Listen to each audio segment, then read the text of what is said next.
On revient à DS3 avec les freins HS, principe de transparence, te dire qui on est, ce qu'on fait au quotidien. Remplacement de disques et plaquettes devant. Des plaquettes au bout, mais surtout en mauvais état, pourries, rouillées. On voit bien ici, elle est sur le point de se décoller, donc ça c'est extrêmement dangereux, regardez. Vous avez vu ici? Voilà, quand ça pourrit, ben c'est comme ça.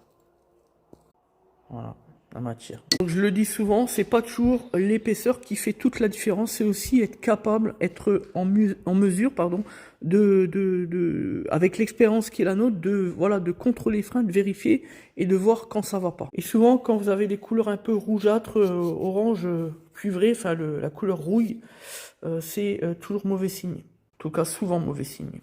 C'est un indicateur supplémentaire pour contraindre les professionnels de l'automobile à remplacer également les plaquettes de frein lorsque les disques sont morts. Parce que si on est un bricoleur de centre auto par exemple, vous allez retrouver des champions qui, parce que les plaquettes sont encore bonnes, vont dire au client « Ah ben vous pouvez encore attendre les disques, on verra ça la prochaine fois ». Sauf que les disques sont déjà hors cote. Alors on peut retrouver un client qui soit contraint effectivement de faire un gros freinage d'urgence sur l'autoroute, et là vous avez le disque qui pète.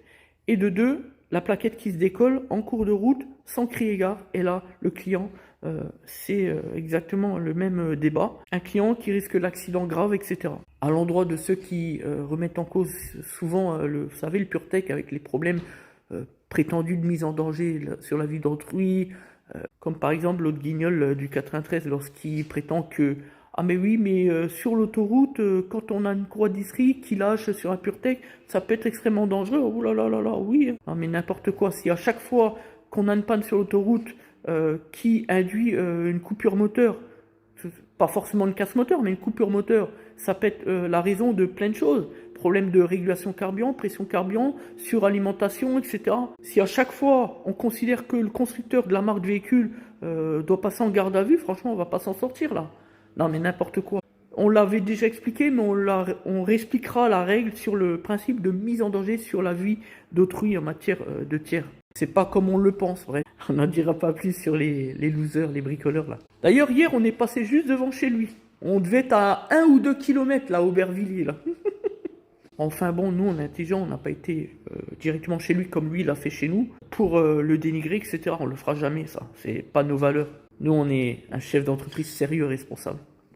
Alors lui, il y verra le fait pur et simple qu'on a peur de lui, ouais s'il veut.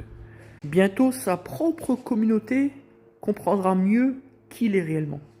On remonte les roues, la DS3, essai sur route, etc. Et surtout désinfection avec SNDD, membre du réseau Plus que Pro.